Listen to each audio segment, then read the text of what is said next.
The rain wasn't just falling on the cold Chicago pavement. It was a torrential downpour, mirroring the storm inside Audrina Shaw's heart. Her hand instinctively cradled her barely there baby bump as her husband Brennan stood in the doorway, his face a mask of cruel indifference. He just told her their life together, their vows, their future child, were a mistake, a weight he was cutting loose to chase a shinier, wealthier future. As he tossed her worn suitcase onto the wet sidewalk, he saw only a poor, heartbroken waitress. He had no idea the woman he'd just discarded for a promotion and his boss's daughter could buy the entire city block he was standing on, and one day she would come back to collect on the debt of his betrayal. Life in the cramped, third-floor walk-up in Pilsen had always felt like a beautiful struggle to Audrina. The scent of coffee from her job at a local cafe clung to her clothes, a perfume Brennan once claimed to adore. Their love story was, she believed, one of pure connection, untainted by material wealth. She was just Audrina, the girl who had run away from a suffocating, old-money family in New York, desperate to be loved for who she was, not what she was worth. Brennan Cole, with his sharp smile and ambition that burned like a furnace, seemed to be that person.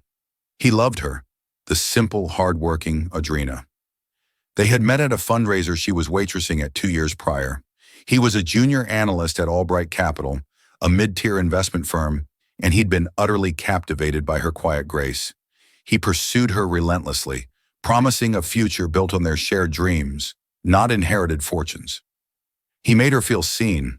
For the first time in her life, Audrina felt she had something that was truly hers, built from the ground up. When she told him she was pregnant, his initial reaction was a flash of pure joy. He lifted her into the air, their tiny apartment echoing with his laughter. "A family, Audrey. Our own family," he'd whispered into her hair. That moment became her anchor, the memory she clung to as the cracks began to appear. The change was subtle at first. Brennan started working later, his phone calls becoming hushed conversations in the other room. The ambition that once seemed charming now had a sharp, desperate edge. He spoke less of their future and more of his career. He became obsessed with his boss, Mr. Albright, and more specifically, with Mr. Albright's daughter, Jessica. Jessica Albright said the funniest thing today he'd mention over their meager dinner of pasta and jarred sauce. Or, "I was invited to the Albright's Country Club this weekend for golf. It's a huge opportunity, Audrey. You understand?" She did understand, or she tried to. She packed him sandwiches, ironed his best shirt, and told him to have a good time, all while a knot of dread tightened in her stomach. She saw the way Jessica looked at him in the photos Brennan would nonchalantly show her. Possessive, entitled. Jessica was everything Audrina wasn't, at least on the surface. Polished, expensively dressed, radiating an aura of effortless privilege. The day it all shattered began like any other. Audrina had just come home from her shift, her feet aching, but her heart light with the secret she was carrying. She had her first ultrasound photo tucked into her purse, a grainy black and white image of a tiny, flickering promise. She couldn't wait to show Brennan, to remind him of the family he'd been so excited about. He was already home, which was unusual. He was packing a sleek, new leather briefcase she'd never seen before. His back was to her. "Brennan, you're home early," she said, her voice filled with a hopeful lilt. He turned, and the man she saw was a stranger.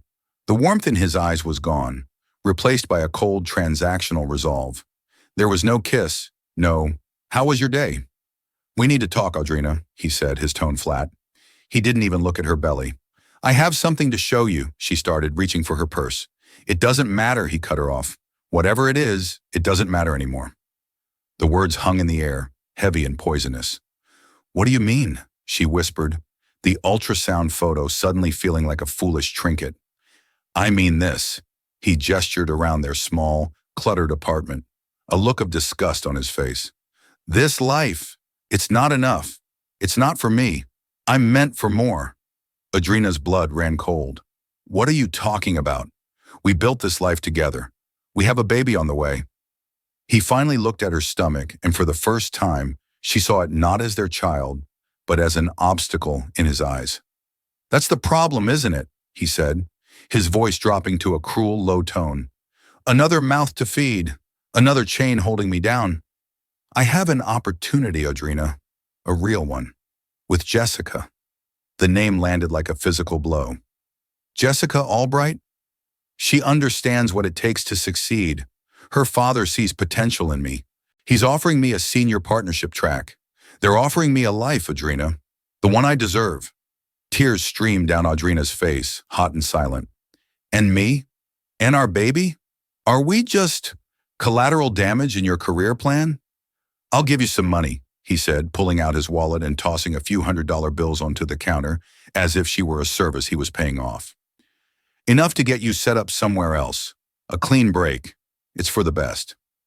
A clean break? She choked out, a hysterical laugh bubbling in her throat. I am carrying your child, Brennan. There is no clean break from that. That's your problem to figure out, he said, his voice chillingly devoid of emotion. You can't be a part of my life anymore. You don't fit in the world I'm about to enter. He picked up her old canvas suitcase from the back of the closet and began ruthlessly stuffing her few belongings into it. Her worn-out sweaters, her favorite books, the single-frame photo of them from their wedding day. He handled them like trash. Please, Brennan, she begged, clutching his arm. Don't do this. Think about our baby. He shook her off, his face contorted with impatience. You need to leave. Tonight. He dragged the suitcase to the door and threw it open. Outside, the heavens had opened up, and a furious autumn storm was lashing the city. You can't be serious, she sobbed, looking from his hard face to the raging storm. You're throwing your pregnant wife out into the rain? I'm giving you a chance to start over, he said, the words a hollow, self-serving lie. Now go. He nudged the suitcase out into the hallway, then her. The cold, wet air hit her like a slap. She stood there shivering and in shock as he looked at her one last time. There was no remorse, no flicker of the man she had loved. There was only the cold, hard glint of ambition. Then he closed the door, the click of the lock echoing the sound of her world breaking apart. The rain plastered Audrina's thin cardigan to her skin, each drop a tiny, ice-cold reminder of her new reality. The wad of cash Brennan had thrown at her was a damp, mocking lump in her pocket. For a few agonizing moments, she stood frozen in the hallway, praying the door would reopen, that this was all a monstrous nightmare. But the only sound was the muffled television from a neighbor's apartment and the relentless drumming of the storm. She stumbled down the 3 flights of stairs, her suitcase bumping awkwardly behind her. On the street, the city lights blurred through her tears. People rushed past under umbrellas, heads down, oblivious to the woman whose life had just been violently capsized. She had nowhere to go. Her friends in Chicago were their friends, carefully cultivated by Brennan, people who admired his drive and would surely take his side. Her first instinct was survival, not for herself, but for the tiny life inside her. She found shelter under the awning of a closed laundromat, shivering uncontrollably as the wind whipped rain into her small alcove. She watched the cars hiss by on the wet asphalt. Brennan was probably already celebrating, perhaps calling Jessica to tell her the obstacle had been removed. The thought sent a fresh wave of nausea and rage through her. He thought she was a nobody, a poor waitress with no connections, no power. He had calculated her worth and found it to be 0. In his ruthless equation, she was a variable to be eliminated. And for 5 agonizing years, she had let him believe it. She had hidden her true identity so completely, had so desperately wanted to be loved for herself, that she had inadvertently made herself the perfect victim for a man like him. Her fingers, numb with cold, fumbled for her phone. The screen was cracked, the battery at 12%. She had one call to make, a call she had sworn to herself she would never make again. It was a call that would mean admitting defeat, admitting her father had been right all along. But it was no longer about her pride. It was about her child.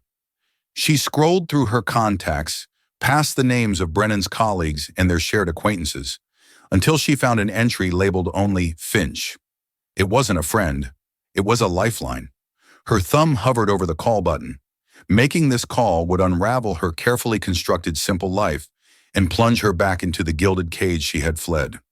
The world of corporate espionage, of ruthless negotiations, of a father whose love was conditional on control.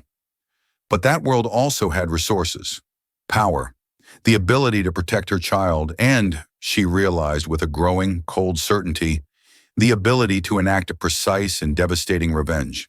She pressed the button. It rang once, twice, and then a crisp, familiar voice answered, as calm and unflappable as if she were calling from a boardroom and not a drenched street corner. Audrina, is everything all right? The voice of Alistair Finch, her family's chief legal counsel and her father's most trusted confidant, was the first anchor in her swirling chaos. Mr. Finch, she choked out, her voice breaking. I need help. Where are you? Tell me exactly where you are, he commanded, his tone shifting from surprise to immediate, professional concern. She gave him the address of the laundromat, her words punctuated by shivers. A car will be there in 15 minutes. Blacktown car. The driver's name is George. He will not speak to you unless spoken to. He will take you to a secure private airfield. Do you understand? An airfield? The scale of the response was dizzying. Your father will want you home. We'll handle everything from there. Audrina, he paused, his voice softening slightly. Just hold on. We're coming. The line went dead. Audrina slid down the wall, the phone slipping from her grasp. Home. The word felt alien. The Shaw estate in upstate New York wasn't a home. It was a fortress, the headquarters of Viridian Global, the multi-billion-dollar logistics and technology empire her grandfather had built, and her father, Walter Shaw, had tripled in size.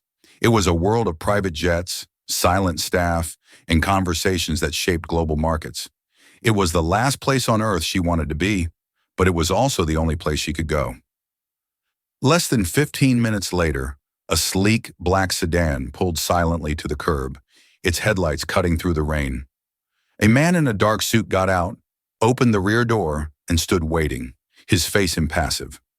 George. He took her wet suitcase without a word and placed it in the trunk. She slid into the plush leather interior, the sudden warmth and silence a stark contrast to the storm outside and within her. As the car pulled away from the curb, she took one last look at the neighborhood she had called home. She saw the light on in his apartment window on the third floor. He was in there, basking in the glow of his treacherous victory. A cold fire began to burn in her chest, consuming the grief and replacing it with something harder, something sharper. He had miscalculated. He thought he was discarding a waitress. He had no idea he had just declared war on a dynasty. And Walter Shaw's daughter did not lose. The flight was a blur of silent efficiency. Audrina was whisked from the town car onto a waiting Gulfstream jet, where a flight attendant provided her with a warm blanket, dry clothes, and a hot meal she couldn't bring herself to eat. The entire journey was conducted with the quiet, seamless logistics that were the hallmark of Viridian Global. It was the machinery of her old life reasserting its control, pulling her back into its orbit. They landed at a private airstrip nestled in the rolling hills of the Hudson Valley. As she descended the steps of the jet, the crisp pre-dawn air felt different from Chicago's damp chill. Standing at the bottom of the stairs, silhouetted against the rising sun, was her father. Walter Shaw was not a man given to overt displays of emotion. He was tall and impeccably dressed, his steel gray hair perfectly coiffed. His face, etched with the lines of countless high-stakes decisions, was a study in controlled power. He looked at her, his gaze sweeping over her simple borrowed clothes and the visible exhaustion on her face. There was no "I told you so" in his eyes, but she could feel it in the rigid set of his shoulders. "You're thin," he stated, his voice a low baritone. It wasn't a question or a statement of concern.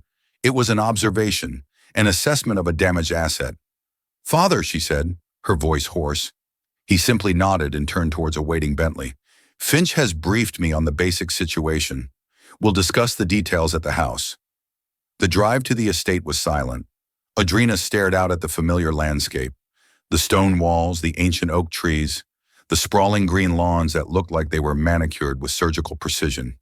This was the world she had run from, a world where love was a contract and trust was a liability. She had traded it for a third-floor walk-up and a man who had valued her at a few $100s. The irony was a bitter pill.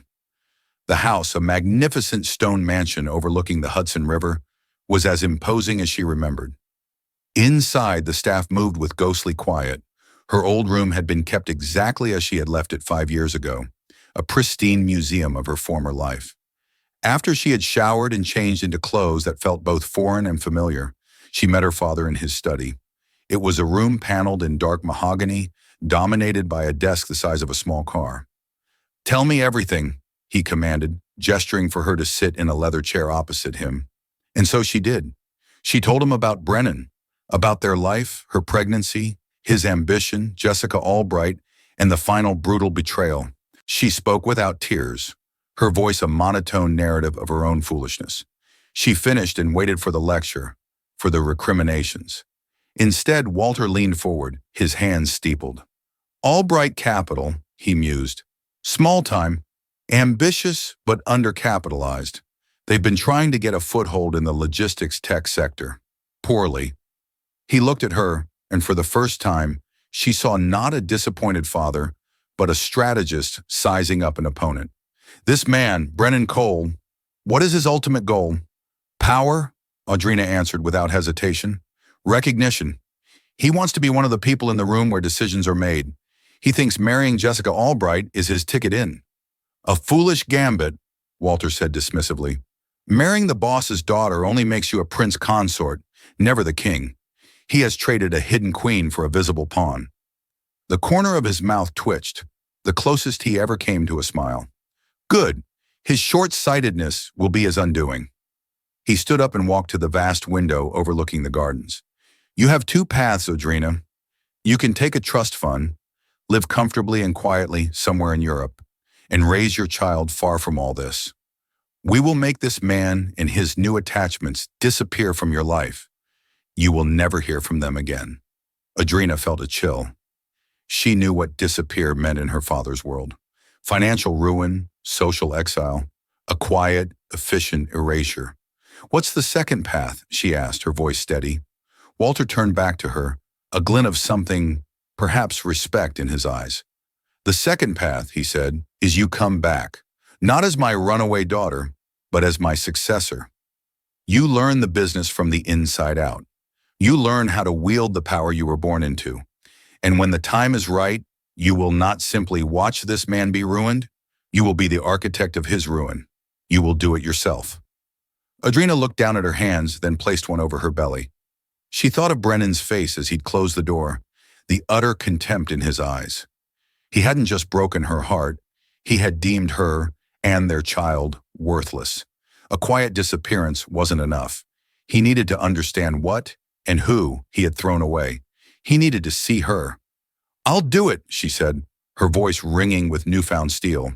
"I'm coming back. I want to learn everything." Walter Shaw gave a slow, deliberate nod. "Excellent. Your training begins tomorrow. First, we will secure your assets in a new blind trust, cutting off all ties to your previous identity. Audrina Shaw, the Chicago waitress, will cease to exist. From now on, you are who you were always meant to be." 7 months later, Audrina gave birth to a healthy baby boy. She named him Owen. Holding him in her arms, she felt the last vestiges of her grief burn away, replaced by a fierce, protective love and an unshakable resolve. Her payback would not be swift. It would be a slow, meticulous dismantling of everything Brennan Cole held dear. It would be a masterpiece of corporate warfare, and she would be its artist. The 5 years she had spent in blissful anonymity were over. The next 5 would be spent sharpening the blade. 5 years is a lifetime. For Brennan Cole, it was a period of frantic, unsatisfying ascent. He had married Jessica Albright a year after casting Audrina aside. They lived in a sleek, minimalist condo in Lincoln Park with panoramic views of the city. He was a senior vice president at Albright Capital, drove a German sports car, and wore suits that cost more than his old apartment's monthly rent. He had everything he had ever wanted, and yet a strange hollowness pervaded his existence. His marriage to Jessica was more of a business merger than a romance. It was a partnership built on ambition and appearances. His father-in-law, Mr. Albright, treated him with a constant, simmering suspicion, as if Brennan were a volatile stock he'd unwisely invested in. Every success was met with a grudging nod, every setback with a critical glare. The pressure was immense. He rarely thought of Adrina. When he did, it was with a vague, dismissive pity. He pictured her in some small town, probably married to a truck driver, with a couple of kids. He had done her a favor, he told himself, cutting her loose to find her own, simpler level. He had been destined for the stratosphere. She was meant to stay on the ground. It was the natural order of things. He was completely unaware that the architect of his mounting professional anxieties was that same woman. Adrina, now 30, was no longer the soft, unassuming girl he'd known. Under her father's relentless tutelage, she had transformed.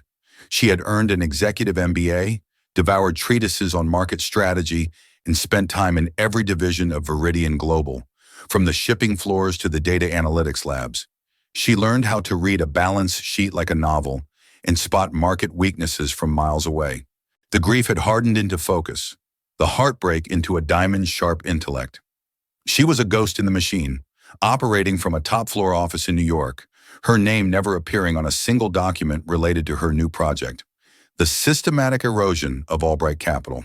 Her strategy was one of 1,000 cuts. She created a new venture capital subsidiary of Viridian named Keystone Holdings, a deliberately bland and anonymous entity. With Viridian's near-limitless resources, Keystone began to move in the same circles as Albright Capital, but with devastating effect. It started small. Albright Capital was in the final stages of acquiring a promising new logistics software startup. It was Brennan's pet project, the deal that was supposed to cement his status as a rainmaker. At the 11th hour, Keystone Holdings swooped in with an all-cash offer 30% higher, acquiring the company outright. Brennan was left humiliated and empty-handed. Mr. Albright was furious. A few months later, Albright Capital was courting a brilliant team of AI developers from Northwestern University. Brennan had spent weeks wining and dining them. 2 days before they were set to sign, Keystone Holdings offered them their own fully funded research lab, triple the salary, and complete creative autonomy. The team vanished from Brennan's grasp overnight. The pattern continued. A key client was lured away by a competitor who suddenly had access to a revolutionary supply chain management system. A system designed and owned by a Viridian subsidiary. A real estate deal for a new warehouse hub that Albright was banking on fell through when the seller accepted a massively inflated, anonymous offer. Within Albright Capital, a sense of paranoia began to fester. They felt hunted. It was as if some unseen, omnipresent rival knew their every move before they made it, anticipating their strategies and cutting them off at every turn. Brennan worked feverishly, trying to plug the leaks and counter the attacks, but it was like trying to fight a fog. There was no single enemy to target, just a series of crushing defeats from different directions that all felt vaguely connected. Adrina watched it all from her desk in New York, a bank of monitors displaying real-time market data and internal communications from her intelligence teams. She felt a cold, satisfying calm. This wasn't about passion or anger anymore. It was a complex, multi-layered business problem, and she was solving it with brutal efficiency. Her son, Owen, was now a bright, curious 4-year-old. He was the center of her universe. He had her eyes and a quiet, observant nature. He knew nothing of Brennan, only that his mother was the smartest, strongest person in the world. Every evening, Adrina would leave the corporate predator behind at the office. She would get on the floor and build Lego towers with her son, her laughter genuine and full. He was the reason for her fight and the proof of her new life. Revenge was the mission, but Owen was the prize. One evening, Mr. Finch entered her office with a new file. "We've located Patricia Cole," he said. Adrina looked up. Patricia Cole, Brennan's mother. A woman who had always looked down on Adrina, making snide remarks about her simple job and lack of breeding. "She's in a retirement community in Florida," Finch continued. "An expensive one. It seems her son has been footing the bill as proof of his success. However, our financial forensics team has found something interesting. Brennan has been supplementing his income to maintain his lifestyle and his mother's care by leveraging his personal portfolio." A slow smile spread across Adrina's face. "His portfolio is heavily invested in Albright Capital's 3 biggest clients, isn't it?" Finch nodded. "He's over-leveraged and exposed. If those clients were to, say, find a more efficient logistics partner, His personal financial situation would become critical. Then let's introduce them to a more efficient partner, Adrena said, her eyes gleaming in the glow of the monitors. It's time to start tightening the net. The pressure on Brennan was becoming unbearable. The ghost haunting his firm, this Keystone Holdings and its shadowy allies, was relentless. Albright Capital, once a rising star, was now bleeding clients and capital. The atmosphere in the office was toxic, a blend of fear and blame. Mr. Albright's demeanor towards Brennan had shifted from wary acceptance to open contempt. "Another one, Cole?" Albright had bellowed, slamming a file on Brennan's desk that morning. "Sterling Manufacturing just terminated their contract. That's the third major client this quarter. They said a competitor offered them a new integrated logistics platform that will save them 40% a year. Who are these people?" Brennan had no answer. He felt like a general whose supply lines were being mysteriously cut, one by one. His confidence, once his greatest asset, had eroded into a gnawing anxiety. He started waking up in the middle of the night, his heart pounding, his mind racing through failed deals and impending disasters. His home life offered no solace. The Lincoln Park condo, with its floor-to-ceiling windows and cold modern furniture, felt less like a home and more like a showroom he was failing to afford. Jessica, who had married him for the promise of a certain lifestyle, was becoming increasingly resentful as that lifestyle came under threat. "The board at the charity is asking why we haven't made our pledge for the new wing yet," she said one evening, barely looking up from her tablet as Brennan walked in. She was filing her nails, the scraping sound grating on his frayed nerves. "Things are tight right now, Jess," he said, loosening his tie. "You know that." "What I know is that you promised me a certain life, Brennan," she shot back, her voice sharp. "I didn't leave a trail of perfectly suitable, wealthy men behind me to end up worrying about charity pledges." "My father is saying you're losing your touch." "Your father should be supporting his team, not undermining them," he snapped. "This isn't my fault. It's like someone is actively working against us, someone who knows our every move. Or maybe you just weren't as brilliant as you thought you were," she said with a dismissive shrug. "Maybe you're just a middle-class boy playing in the big leagues, and your luck has finally run out." The barb hit its mark. That was his deepest fear, that he was an imposter, and his spectacular rise was just a fluke. He looked at his wife, at her perfectly maintained beauty and her casual cruelty, and felt a pang of something he hadn't felt in years. A fleeting memory of Adrena, of her warmth, her unquestioning support, her simple, genuine love. He pushed it away instantly. She was a symbol of the life he'd escaped, the poverty and mediocrity he'd fought so hard to leave behind. He couldn't afford to think of her now. The final blow came a week later. It was a call from Florida, his mother, Patricia. "Brennan, what is going on?" she asked, her voice tight with panic. "The director at the facility just told me that this month's payment hasn't cleared. It's never been late before. It's embarrassing." Brennan's blood ran cold. "It's a mistake, Mom. A bank error. I'll sort it out." But he knew it wasn't an error. The value of his personal stock portfolio had plummeted. Sterling Manufacturing, his last blue-chip holding, had been the linchpin. With them gone from Albright's roster, market confidence had collapsed, taking his personal net worth with it. He was leveraged to the hilt, and now he was broke. Worse than broke, he was deeply in debt. He spent the next few days in a frantic scramble, trying to move money to liquidate what little he had left. But it was like trying to patch a sinking ship with tape. The life he had built, the entire gleaming facade, was a house of cards in a hurricane.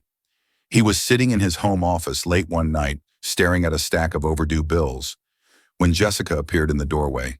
She was dressed for a night out, shimmering in a designer dress. "I'm going to the gallery opening," she said, her tone clipped. "Are you coming, or are you going to continue staring at those papers like they're going to magically turn into money?" "I can't go," he mumbled, running a hand through his hair. "Jess, we need to talk. We're in trouble. Real trouble." She let out an exasperated sigh. "Oh, I know we are, Brennan. My father told me everything. The firm is on the verge of collapse, and you, it seems, are personally bankrupt." She walked over to his desk and placed a set of keys in a perfectly manicured hand on its surface. The car is in the garage. The doorman has been instructed not to let you into the building after tomorrow morning. My lawyer will be in touch with yours." Brennan stared at her dumbfounded. You're leaving me." "This isn't what I signed up for," she said, her voice as cold as ice. "I married a rising star, not a falling rock. You're a liability now, Brennan, and my father and I have decided to cut our losses." She turned and walked away without a backward glance. He heard the front door open and close. He was alone, utterly and completely alone in the silent, expensive apartment he could no longer afford. He had traded everything for this life, for this woman, for this hollow success.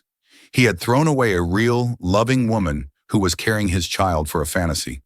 And now the fantasy had dissolved, leaving him with absolutely nothing. He leaned forward and buried his head in his hands, the silence of the gilded cage pressing in on him. For the first time, the magnitude of his miscalculation, of his cruelty 5 years ago, came crashing down. He had destroyed his own life, and he didn't even know who to blame. The Chicago Commerce Guild's annual gala was the pinnacle of the city's business and social calendar. It was an evening of forced smiles, strategic networking, and ostentatious displays of wealth. This year, however, there was a palpable buzz of anticipation. The keynote address was to be delivered by the mysterious force that had shaken the city's financial landscape, the leadership of Keystone Holdings and its parent company, the behemoth Viridian Global. No one knew who was really behind Keystone's aggressive and precise maneuvers. Tonight, they were stepping out of the shadows. Brennan Cole was there, a ghost at the feast. He'd managed to get a ticket through a junior contact who still pitied him. He was a pariah. His divorce from Jessica was finalized. Albright Capital had been forced into a fire sale of its assets to a competitor, and he was living in a small rented room, drowning in debt. He came tonight out of a morbid sense of curiosity, a desperate need to see the face of the entity that had so thoroughly and systematically destroyed him. He stood near the back of the grand ballroom, nursing a cheap club soda, a stark contrast to the champagne flutes that glittered around him. He saw Mr. Albright across the room, looking aged and defeated, pointedly ignoring him. Brennan was a footnote in the story of his own ruin. The lights dimmed. The Guild's president took the stage. And now it is my distinct honor to introduce a true titan of industry, a visionary who is reshaping the future of global logistics and investment.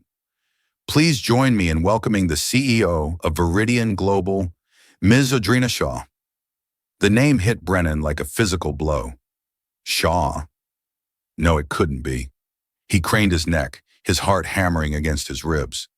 A woman walked onto the stage, poised and radiant, in a simple but exquisitely tailored dark blue gown. Her hair was styled in a sophisticated updo. A delicate diamond necklace glittered at her throat. She moved with an effortless confidence, an aura of absolute power. It was her. It was Audrina. But it was not the Audrina he remembered. The soft, timid waitress was gone. In her place was a woman of ice and steel. Her eyes, the same warm brown eyes that had once looked at him with such adoration, swept across the room with a cool, appraising gaze. He felt the gaze pass over him, not even registering his presence. To her, he was just another face in the crowd. The insignificance of it was more crushing than any hatred could have been. A stunned silence fell over the ballroom, followed by a wave of frantic whispers. Audrina Shaw. No one had made the connection. She stepped up to the podium, and her voice, clear and steady, filled the room. "Good evening," she began. "For the past 2 years, our subsidiary, Keystone Holdings, has been actively investing in the Chicago market. Some have called our methods aggressive, disruptive." A small, knowing smile played on her lips. "I call it efficient. We don't invest in companies. We invest in futures. We identify undervalued assets, untapped potential, and we eliminate inefficiencies." Brennan felt his throat go dry. Inefficiencies. That's what he had called her. A liability, a weight holding him down. Her entire speech was a coded message aimed directly at him. She spoke for 15 minutes about Viridian's vision, about market dynamics and innovation. Her command of the material was absolute, her intelligence undeniable. She was brilliant.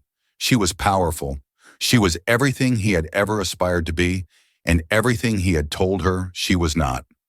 When the speech concluded, the ballroom erupted in thunderous applause. Business leaders, the very people Brennan had once tried so desperately to impress, swarmed toward the stage, eager for a moment of her time. Brennan remained frozen at the back of the room, his world tilted on its axis. Every failure, every lost deal, every sleepless night of the past few years replayed in his mind, but now with a horrifying clarity. It hadn't been a ghost. It had been Audrina. She had been playing a long, strategic game of chess, and he had been nothing but a pawn, moved and sacrificed at her will. As the crowd around her thinned, she finally turned, and her eyes locked with his across the vast ballroom. There was no flicker of recognition, no hint of emotion. She simply gave a slight, almost imperceptible nod to the tall, well-dressed man beside her, Alistair Finch, and began walking directly towards him. The few people still lingering between them seemed to melt away. Soon she was standing before him. Up close, she was even more formidable. The scent of her perfume was subtle and expensive. "Brennan," she said, her voice calm and even. It wasn't a question. It was a statement, an acknowledgement of a specimen under a microscope. "Audrina," he managed to croak, his voice tight. I don't understand." "No," she said, a flicker of something, not pity, but perhaps clinical assessment in her eyes. "You never did. You see, you thought you were making a strategic decision 5 years ago, a trade-up. You saw a poor waitress and the boss's wealthy daughter. You weighed your options and you chose the one you thought would elevate you." She took a small step closer, her voice dropping so only he could hear. "But your assessment was flawed. You didn't just discard a waitress, Brennan. You discarded the sole heir to a $50 billion empire. You threw away the winning lottery ticket because you were too impatient to scratch it."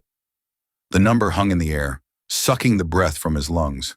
50 billion. "Everything that happened to Albright Capital," she continued, her tone as sharp and clean as shattering glass. "Every lost client, every failed deal, every ounce of pressure that crushed you and your pathetic ambitions, that was me. That was a calculated response to an inefficiency in the market. You." He stared at her, speechless, his mind reeling. The scale of his mistake was so monumental, so cosmically vast, it was incomprehensible. "I just wanted you to know," she said, her final words delivered with the cool precision of a surgeon's blade. "I wanted you to see exactly what and who you threw out into the rain." She turned without waiting for a response and walked away, rejoining Mr. Finch. Brennan watched her go, a queen moving across the board, her victory absolute. He was left standing alone in the fading glamour of the gala, a ruined man who had traded a hidden empire for a handful of dust. The fallout from the gala was not a sudden explosion, but a slow, creeping rot that consumed what little remained of Brennan Cole's life. The story spread through Chicago's elite circles like a virus, whispered over cocktails at the Sinclair, and discussed with morbid fascination in the boardrooms of LaSalle Street. He was no longer just a failed executive. He was a parable, a walking embodiment of catastrophic misjudgment. His name became a verb. Don't pull a Brennan Cole. His professional life evaporated. Emails went unanswered. Headhunters who had once hounded him now acted as if his number was disconnected. He was a ghost in the city he had once sought to conquer. The last of his savings dwindled, forcing him from the rented room to a grimy weekly rate motel nestled between a pawn shop and a liquor store on the far west side of the city. The thin walls vibrated with the rumble of the nearby elevated train, a constant, rattling reminder of how far he had fallen. Pride was a luxury he could no longer afford. He took a job working the graveyard shift at a 24-hour convenience store. The crisp, tailored suits were replaced by a cheap polyester uniform that smelled faintly of burnt coffee and disinfectant. His world shrank to the hum of the fluorescent lights, the chime of the door, and the endless, monotonous task of stocking shelves with processed foods. He, who had once managed multi-million-dollar portfolios, now spent his nights ensuring the beef jerky was neatly aligned. His customers were the city's nocturnal wanderers, tired truckers, third-shift factory workers, insomniacs searching for a midnight snack. They saw him as just another tired face, another cog in the machinery of their lonely hours. And then, one night, the past walked in. A man named Kevin, a junior analyst who had practically worshipped Brennan at Albright Capital, came in to buy a pack of cigarettes. He stopped dead in his tracks, his eyes widening in disbelief. Brennan? Brennan Cole? What on earth are you doing here? Kevin asked, his voice a mixture of shock and pity. Brennan felt a hot flush of shame creep up his neck. Just helping out a friend, he lied, the words tasting like ash in his mouth. Kevin just stared, his gaze sweeping over Brennan's drab uniform and the name tag pinned crookedly to his chest. Wow, he breathed, shaking his head. I heard things went bad, but wow. He paid for his cigarettes in awkward silence, unable to look Brennan in the eye again, and hurried out, already composing the text message that would reignite the gossip mill. Brennan watched him go, feeling smaller and more invisible than ever before.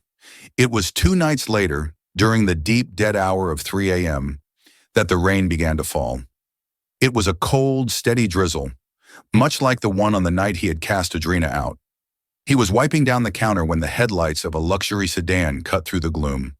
A black town car, immaculate and silent, pulled up to the curb. It looked utterly alien in the gritty landscape of his new reality. The back door opened, and a tall man in a perfectly tailored dark suit emerged, holding a black umbrella. Brennan's heart stopped. It was George, the silent driver from 5 years ago. He moved with the same unnerving efficiency, his face as impassive as stone. He walked into the store, the automatic door chiming mockingly. He didn't say a word, his eyes holding Brennan's for a moment with a look of utter neutrality, as if Brennan were just another piece of furniture in the room. He placed a thick, heavy manila envelope on the freshly wiped counter, then turned and walked out, disappearing back into the silent, waiting car. For a long time, Brennan just stared at the envelope. It felt like a bomb waiting to detonate. Was it a lawsuit? A final public shaming? With trembling hands, he picked it up and retreated to the cramped, windowless break room in the back.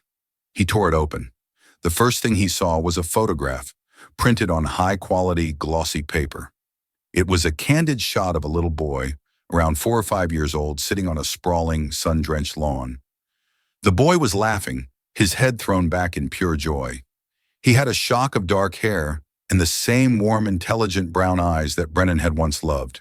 He was surrounded by an elaborate Lego castle, a testament to a child's vibrant imagination. He looked happy, healthy, and profoundly loved. On the back, in elegant, unfamiliar cursive, were 2 words: Owen Shaw, his son. A wave of vertigo washed over Brennan. This was the child he had dismissed as a problem, a chain. This was the life he had discarded. Beneath the photo was a multi-page document, bound in a crisp, blue legal cover. It wasn't a lawsuit. It was a meticulously crafted legal notice from the Shaw family office. It detailed the establishment of the Owen Shaw Irrevocable Trust. The language was cold, precise, and impenetrable.